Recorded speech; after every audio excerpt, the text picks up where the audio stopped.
Hey guys, welcome back to Kirky's Kitchen. Today we're going to be making ham stock from scratch. It's super simple, so let's just do it to it. Alright guys, here's the equipment and ingredients needed to use for the ham stock.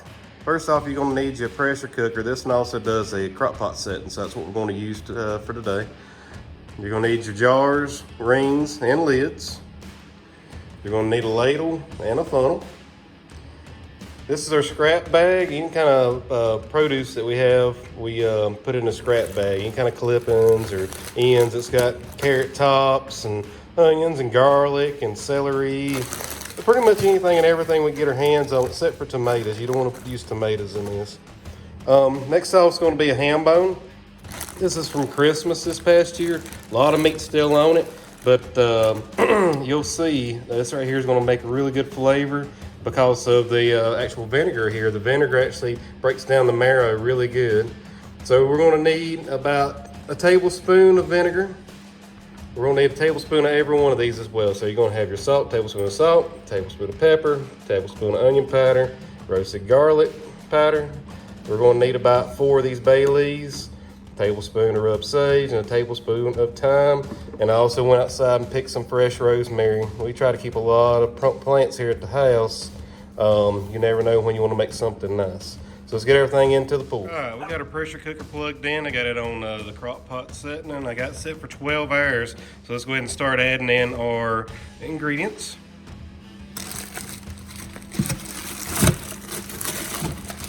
That's a big old ham bone.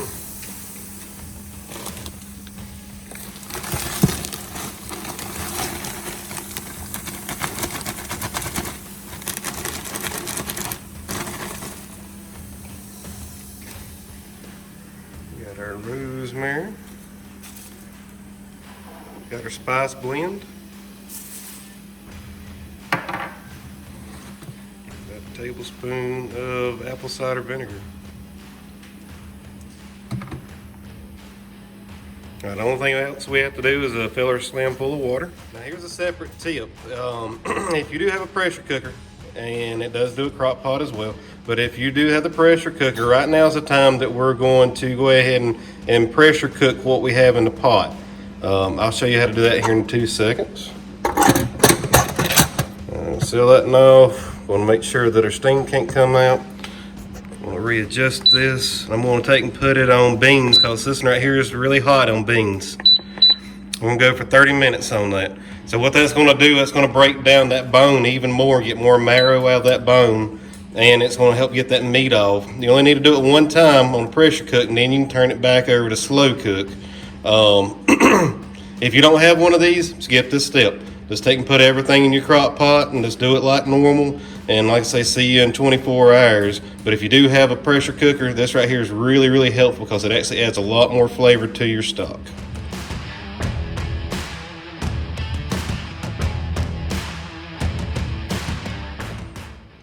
Okay, it's been 24 hours, so let's go ahead and open it up and see how she looks.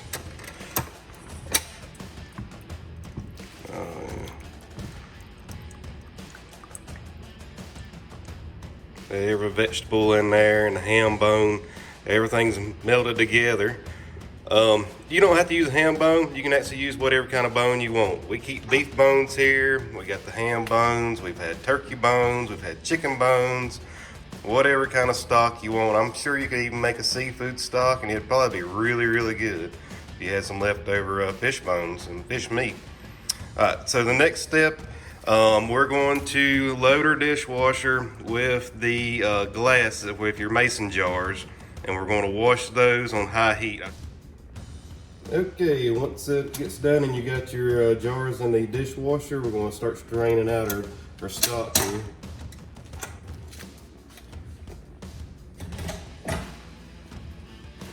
This is extremely hot, so be careful.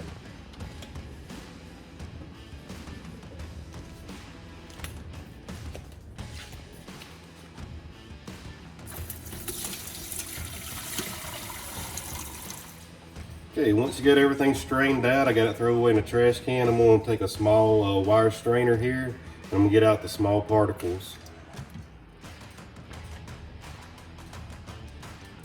These are all those carrot tops, I think.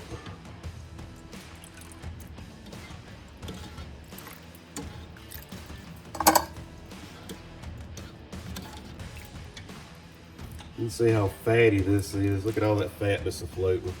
That's good fat. Nothing wrong with good fat. Not a lot of salt in this, so it ain't like store-bought. Nothing fake in here.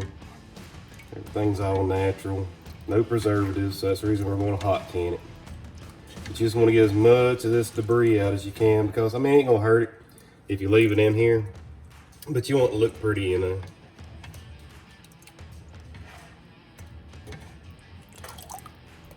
Now we have the ham stock on the stove. We got it all strained out. We're gonna put the lid on, and we're gonna turn the heat up to a little bit under medium, right here on 1 burner.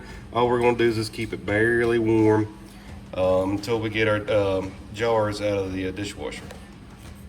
All right, here's all the equipment that you're gonna need. You're gonna need a ladle, a whisk, a funnel, and this right here is made to pick up your rings and your lids. I don't really use it, my wife does, but I like to use a fork. I'm like my grandmother. We're also gonna need our lids and our rings as well. The dishwasher is done right now, so I'm gonna leave everything in the dishwasher to keep it nice and warm. You do not want to let it get cold or it will shatter when you start putting everything in it. So let's get this started. Alright, first thing I'm doing, I'm taking stir up our mixture here.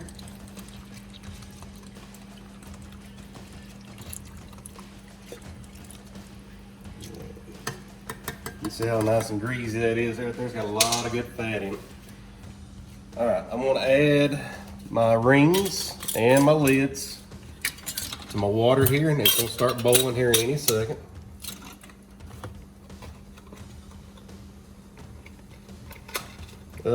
Be stingy with your lids. If you boil them, you can't reuse them, in my opinion. Some people do it, I don't. And I know I got 2 wide mouths in the dishwasher as well.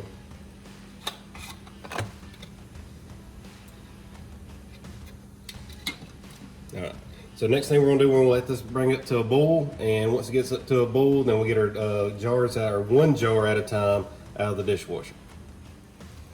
Alright, once everything gets up to a rolling boil, you're gonna take a glass at a time out of the dishwasher. Make sure you shut the dishwasher behind you, because you do not want it to get cold, or you will shatter the glass. We're gonna bring it over here, put a funnel in it, and get us a nice big scoop.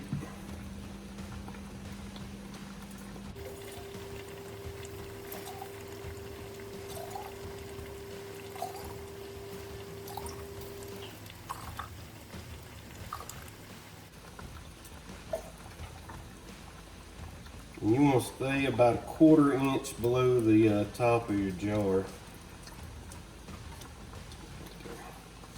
Alright, once you get that on there, you want to grab your lid.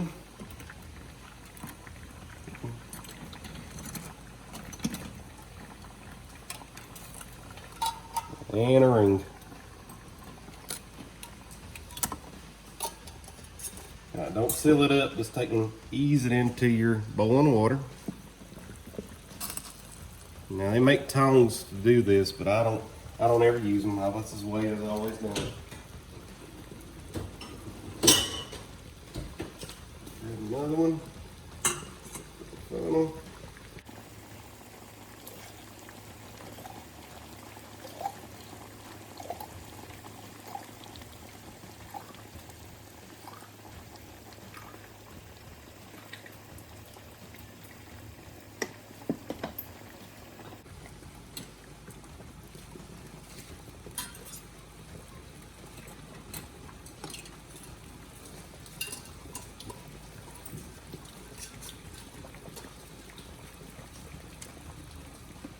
All right, when you see everything inside start turning around like what you're seeing right here, it's time to take it out of your hot water bath. Just grab it by the lid. And I set it on the table.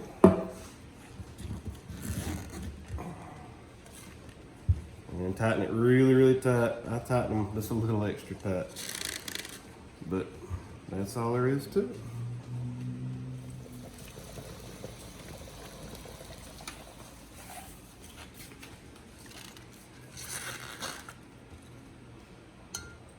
All right, here's the finished product.